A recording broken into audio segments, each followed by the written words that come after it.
You'll see here that I have this drawing of a Japanese wave. This is actually one of the most famous ukiyo woodblock prints, and it's this wave crashing. And actually, the title of the print is not actually called the Great Wave, although many people call it the Great Wave.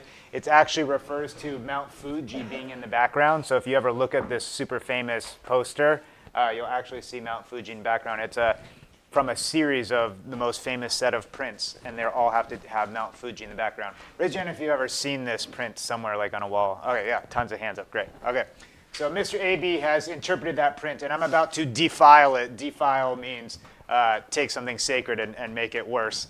So I'm about to defile it because I'm going to tell you the story of the boat.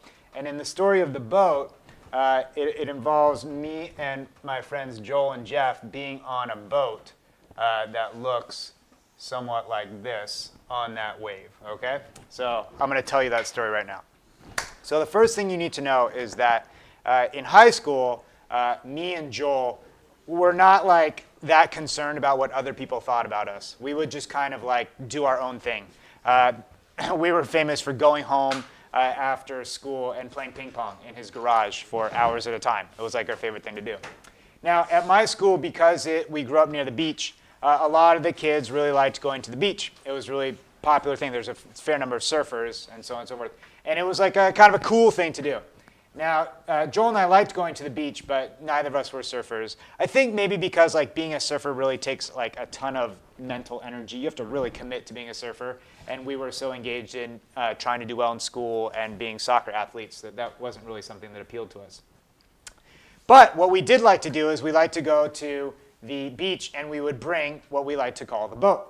So the boat was actually this inflatable raft. Maybe you've seen it's kind of like a rowboat. It's probably about the size of like maybe your table groups right there, okay? And you have to blow it up, and then you can paddle with it. Has anybody ever seen these boats? Okay, they're pretty good. So you just blow it up, and it's got like inside, there's got a little area inside. So like if you were to look inside of this, then you would see that there's like a section in there like that. That makes sense? Okay.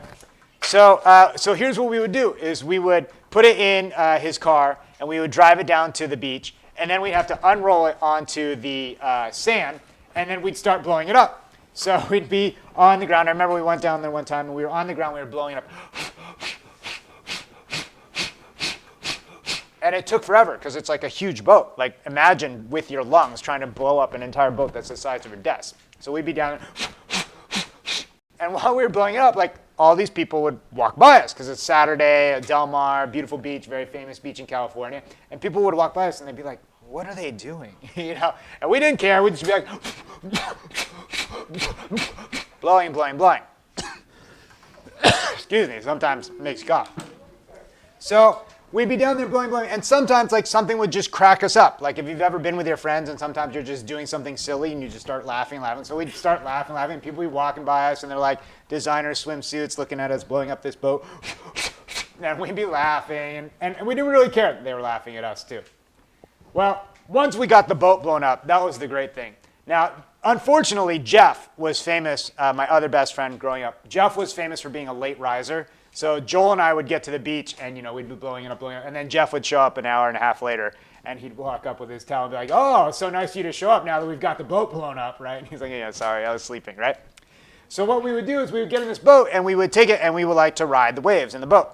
Everybody else, right, were on their super cool designer surfboards or body surfing or whatever, and we'd have this boat that's like, you see little kids playing in them all the time.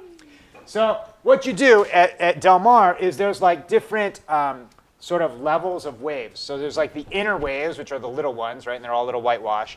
And then there's like the medium waves, which is like where the waves are like breaking for the second time, and it's harder to get over those. And then there's the outside waves, which is where like there's the swells, and if they break on you, you got to try to get over them before the swell breaks, okay? So what we would do is we'd get in this boat, and we'd get in there and we'd start kicking and paddling, and we'd get over the first little waves, no problem, like, okay, and blow you back a little bit. And then we paddle, paddle, paddle, and then the second waves are a little bit harder. Sometimes you get, water in your face, you're okay, paddle, paddle, you gotta get through it, right? And then the big ones are the outside waves, and you have to and you'd see them breaking, like, we gotta get over that before it breaks, and if it breaks on you, like, oh, right, and then you gotta go and you get over it. But the cool thing is once you get over the outside waves, then you're outside. and then it gets really quiet. And you don't realize that when you're on the beach, you hear the crashing of the waves, and it's really loud, and you hear all the people talking, and they're playing, and so on and so forth. But when you get outside, it's kind of quiet, and you can actually hear the birds. And you can hear like the chatter of people in the background, and you can hear like the rumble of waves, but it feels distant. And it's very relaxing. So once we got outside, what we would do is we would lay down in the boat, and we'd just like look up at the sky and see the seagulls flying by. We'd chat and talk and just sort of soak in the sun. And we'd relax, and it was beautiful. But after a little while, you'd talk it out, and you'd be like ready to do something a little bit more action-oriented. So this day, what we decided is that we were going to try to catch the waves. So Joel came up with a plan. He said, okay, here's what we're going to do. Now, Jeff's really tall. So we'll put Jeff in the back here, and he'll hang off the side. So he'll hang on with his arms here, and he'll have his head and his body here, and he'll hang off the side. And he's got nice long legs. See, now you see how I'm defiling it with my Jeff drawing, right? All right, so he'll hang off, and he'll kick, and he'll be like our person who kicks in the back. And he said, then I'll be, Jeff's probably bigger than that. I should have made him bigger. All right, here we go. He's got nice long legs. All right, then he said, I'll be in the front. So Joel said, I'll be in the front, and I'll hang off with my head here, okay? And my legs will be down here, and my arms will be paddling like this, okay? And he said, Miko, you sit in the middle, okay? And you hold my legs, okay? So here I am trying to, this leg should be up there. So I'm trying to hold his legs to make sure that he doesn't go in the water, right? Because when he's paddling, if I let go of his legs, he'll just go in the water. We're like, that's a great plan. Okay, cool, let's do this, all right? So we get in there, we're all in position, and we look, you try to see the waves coming in, right? And we see one, and we're like, oh, here comes a wave, it's coming. And Joel goes, remember, Miko, just hold my legs. All you gotta do is hold my legs, okay? Just hold them really tight. I'm like, yeah, I got this. And we see one, and it's coming, like, oh, get it, go, paddle. So Joel's like paddling, and Jeff's kicking, and I'm holding on to Joel, and he's paddling. And the waves come, and sometimes what happens is you wanna try to get in front of the wave, but if you get on the back of the wave, it's a little bit dangerous because of the way that it's structured. So this wave was coming like, oh, we got it. And then it was one of those things where it went by us and we didn't get in front of it in time, right? Like, oh, we missed it. We're like, okay, maybe the next one.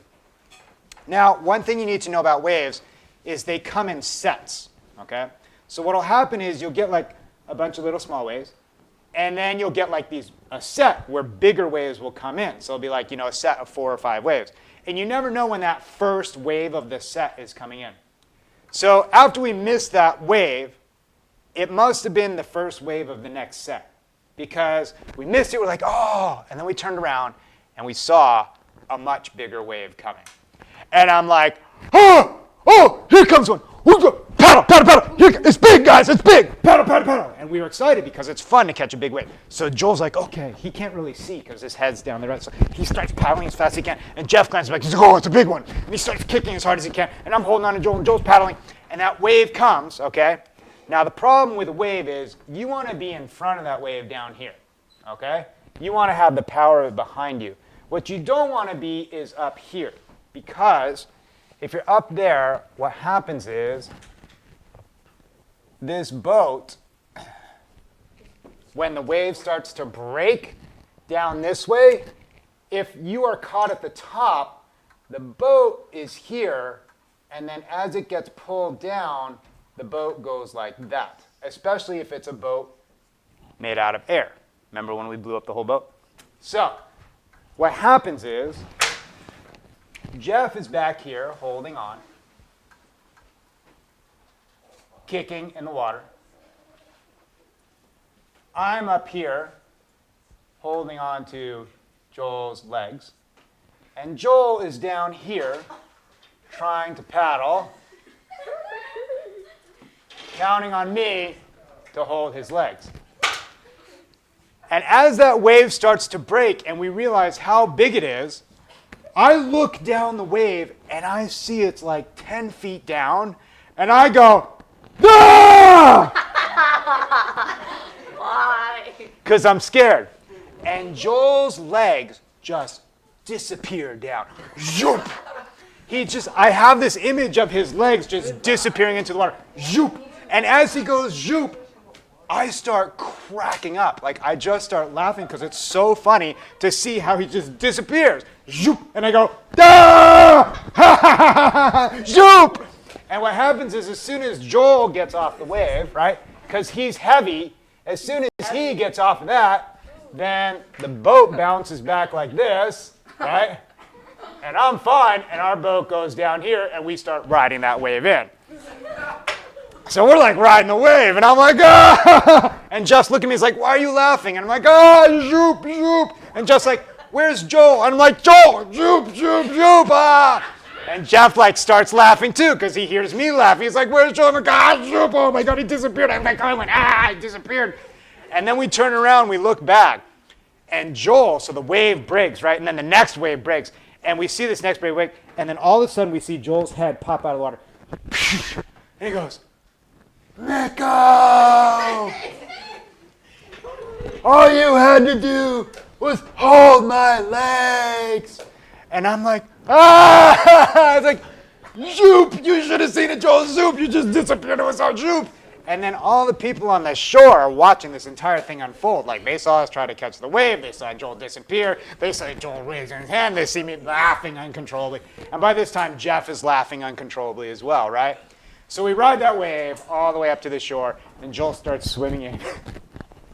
And he gets out of the water and he shakes his head. He's like, all you had to do was hold my, I gave you one job.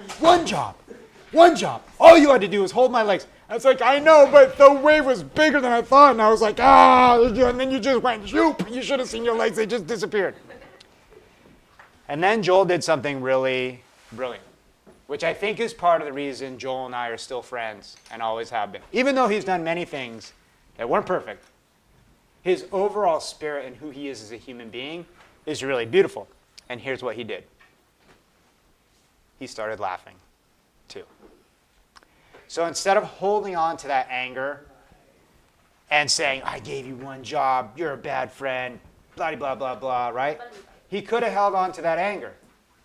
But instead he saw the humor in it, and he started laughing. So that's the story. Thanks.